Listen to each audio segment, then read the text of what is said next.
আপনার কাছে বলবে হালুয়া রুটি বিদআত, আপনি বলবেন ভাই হালুয়া রুটি বিদআত হলে ইমাম সাহেবের খাবার দেওয়া বিদআত। সবাই মিলে রাত্রি যাপন করে সবরাতে ইবাদতবন্দি করে, এরকম দলবদ্ধ কোন ইবাদত, এমনকি অনেকে মনে করে যে এত রাকাত নফল নামাজ পড়তে হবে, প্রথম রাকাতে এই সূরা এতবার পড়তে হবে, এরকম কোন কথা কোরআন হাদিসে কোথাও উল্লেখ। হালুয়া রুটি কেন বিদআত? যে নবীজির জামানায় শবে বরাত উপলক্ষে হালুয়া রুটি ছিল না, সাহাবীদের জামানায় ছিল না, এই জন্য এটা পরে আবিষ্কৃত হয়েছে বিদআত। তো আল্লাহ রসুলের জামানায়, সাহাবীদের জামানায় ইমাম সাহেবকে 3 বেলা খাবার দেওয়ার সিস্টেমও ছিল না। তো যেই যুক্তিতে হালুয়া রুটি বিদআত, ওই যুক্তিতে ইমাম সাহেবের খাবারও বিদআত। এইটা চললে ওইটাও চলবো, হেডা বন্ধ হইলে এটাও বন্ধ হইব, ঠিক কিনা বলেন? দেখবেন মাসআলা ঘুরে জায়গাতে হয়ে পড়ছে। ইসলামের মধ্যে ভালো কোন রীতি কেউ যদি আবিষ্কার করে, এই ভালো রীতির জন্য তার সওয়াব আছে, সওয়াব মানে প্রতিদান আছে। দাদু ভাই আমার, মানুষকে খাবার দেওয়া নিঃসন্দেহে ভালো কাজ। আইয়ুল ইসলামি খাইরুন ক্বালা তুতঈমুত তাআম, ইসলাম ধর্মের সর্বোত্তম কাজ হলো মানুষকে খাবার দেওয়া। এই 2-3টা হাদিস, এগুলি থেকে স্পষ্ট হয় ইমাম সাহেবের খাবার দেওয়া ভালো কাজ, এবং এই ভালো কাজের রেওয়াজ প্রচলন করলো এটা সওয়াবের কাজ হবে। ঠিক এই একই দলিলে শবে বরাতে যদি হালুয়া রুটি বা যে কোনো হালাল খাদ্য প্রতিবেশীকে দেয়, ভাই ভাইকে দেয়, তাহলে ওই একই দলিলে শবে বরাতের হালুয়া রুটিও জায়েজ।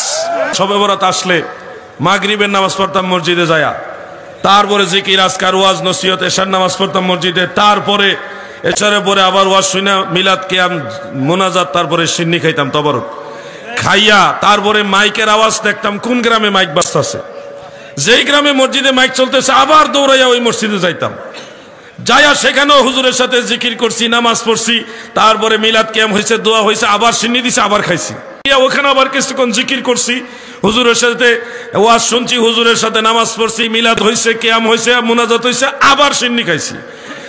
এই শবে বরাতে রাত্রে 3 থেকে 4 বার সিন্নি খাইছি। আমার কথা, আমাদের জেনারেশনের কথা বলতেছি। 3-4 মসজিদে নামাজ পড়ছি, জিকির করছি, ওয়াজ শুনছি, মিলাদ পড়ছি, দোয়া শরীক হইছি, আর সিন্নি খাইছি। খাইয়া রাত 2টা, 2:30, 3টা পর্যন্ত। এখন আর কোনো মাইক বাজে না। তখন এলাকার মসজিদে গিয়া মুরব্বী যারা আছে, দাদা বা দাদার বয়সী বা বাবার বয়সী, তাদের সাথে নামাজ পড়তাম। নামাজ পড়ে দেখি মনে করেন 14 রাকাত, 16-20 রাকাত নামাজ পড়ে মনে করতাম যে হাজার হাজার রাকাত নামাজ পড়ছি। পইরা আর দাঁড়ায় থাকতে পারি না, পইরা এমনও হয়েছে কোরআন তেলাওয়াত করছি, তসবিহ দিছে, তসবিহ পড়ে আবার ঘুমায় পড়তেছি। এইভাবেই ফজর আজান দিছে, এরপরে আবার ওযু কালাম কইরা ফজরের নামাজ পড়ে বাড়ি থেকে ঘুমাইছি। এই হইলো আমাদের জেনারেশনের শবে বরাত পালন। কিন্তু এই জেনারেশনে, বর্তমান জেনারেশনে কিন্তু ইবাদতের এই আনন্দটা অনেকটাই কমে গেছে। নাকি ভুল বললাম আমি নাকি? আপনারা এই ইবাদতের আনন্দ বাড়াইতে হবে। শবে বরাতের আমল করণীয় এবং বর্জনীয় কি? মধ্য শাবানের রাত, যেটাকে আমরা শবে বরাত বলি, এই রাতের ফজিলত সম্পর্কে একটি হাদিস পাওয়া যায় যে আল্লাহ রাব্বুল আলামিন এই রাতে বান্দাদিগের প্রতি দৃষ্টিপাত করেন, এবং হিংসুক ছাড়া, মানুষের পিছনে হিংসা করে, বিদ্বেষ করে এই লোক ছাড়া, এবং শিরকে লিপ্ত মানুষ ছাড়া আল্লাহ তাআলা সবাইকে সাধারণ ক্ষমা ঘোষণা করেন। তো এই জন্য এই ক্ষমা পাওয়ার জন্য আমরা চেষ্টা করতে পারি, এবং হিংসা এবং শিরক থেকে মুক্ত করবো, এটাই হলো আমল।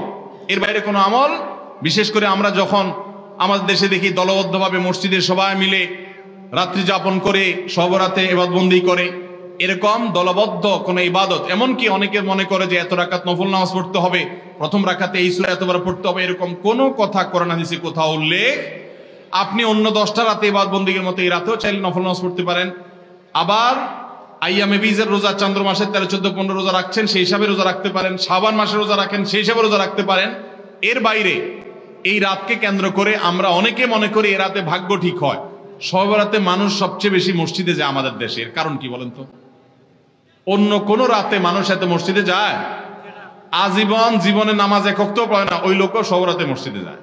কারণটা কি?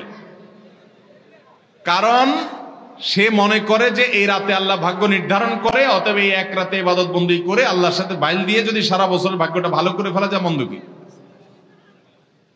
এটা হলো তার ভুল ধারণা। ভাগ্য নির্ধারণ হয় লাইলাতুল কদরে, শবে বরাতে না। সূরা দুখানের 3 এবং 4 নম্বর আয়াত দেখেন, আল্লাহ বলেছেন যে রাতে কোরআন নাজিল হয়েছে, একই রাতে আল্লাহ তাআলা গুরুত্বপূর্ণ বিষয়গুলো ধার্য করেন। কোরআন নাজিল হয়েছে কোন রাতে? সবে কদরে। আল্লাহ আমাদেরকে সঠিকটা বুঝার তৌফিক দান করুন। তবে এ রাতে ওই যে আল্লাহ তাআলা বান্দাকে সাধারণ ক্ষমা ঘোষণা করেন, আল্লাহর সাধারণ ক্ষমা ঘোষণার জন্য আমরা চেষ্টা করতে